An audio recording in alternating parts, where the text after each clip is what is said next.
அண்மை செய்தியை பார்த்து கொண்டிருக்கிறோம். வடமேற்கு சீனாவில் உள்ள கிங்காய் மாகாணத்தில் 6.3 ரிக்டர் அளவில் நில அதிர்வு ஏற்பட்டுள்ளது. கிங்காய் மாகாணத்தில் உள்ள ஹக்லி வட்டாரத்தில் 10 கிலோமீட்டர் ஆழத்தில் நில அதிர்வு உணரப்பட்டுள்ளது. மேலும் சீனாவில் ஏற்பட்ட நில அதிர்வில் ஒருவர் உயிரிழப்பு, 4 பேர் காயமடைந்துள்ளதாக தகவல் வெளியாகியுள்ளது. நில அதிர்வால் முன்னெச்சரிக்கை நடவடிக்கையாக நிலக்கரி சுரங்கத்தில் பணியாற்றிக் கொண்டிருந்தவர்கள் உடனடியாக வெளியேற்றப்பட்டுள்ளனர். மேலும் நில அதிர்வால் ஏற்பட்டுள்ள சேத விவரங்கள் குறித்த தகவல் உடனடியாக வெளியாகவில்லை. அண்மை செய்தியாக பார்த்து கொண்டிருக்கிறோம். வடமேற்கு சீனாவில் உள்ள கிங்காய் மாகாணத்தில் 6.3 ரிக்டர் அளவில் நில அதிர்வு ஏற்பட்டுள்ளது. கிங்காய் மாகாணத்தில் உள்ள ஹக்லி வட்டாரத்தில் 10 கிலோமீட்டர் ஆழத்தில் நில அதிர்வு உணரப்பட்டது.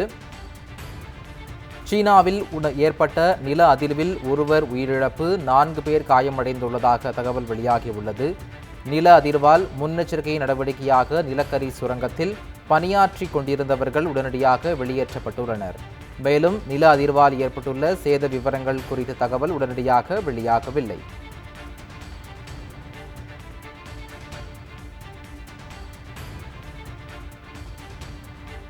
வடமேற்கு சீனாவில் உள்ள கிங்காய் மாகாணத்தில் 6.3 ரிக்டர் அளவில் நில அதிர்வு ஏற்பட்டுள்ளது. கிங்காய் மாகாணத்தில் உள்ள ஹக்லி வட்டாரத்தில் 10 கிலோமீட்டர் ஆழத்தில் நில அதிர்வு உணரப்பட்டது. சீனாவில் ஏற்பட்ட நில அதிர்வில் ஒருவர் உயிரிழப்பு, 4 பேர் காயமடைந்துள்ளதாக தகவல் வெளியாகியுள்ளது. நில அதிர்வால் முன்னெச்சரிக்கை நடவடிக்கையாக நிலக்கரி சுரங்கத்தில் பணியாற்றிக் கொண்டிருந்தவர்கள் உடனடியாக வெளியேற்றப்பட்டுள்ளனர். நில அதிர்வால் ஏற்பட்டுள்ள சேத விவரங்கள் குறித்த தகவல் உடனடியாக வெளியாகவில்லை.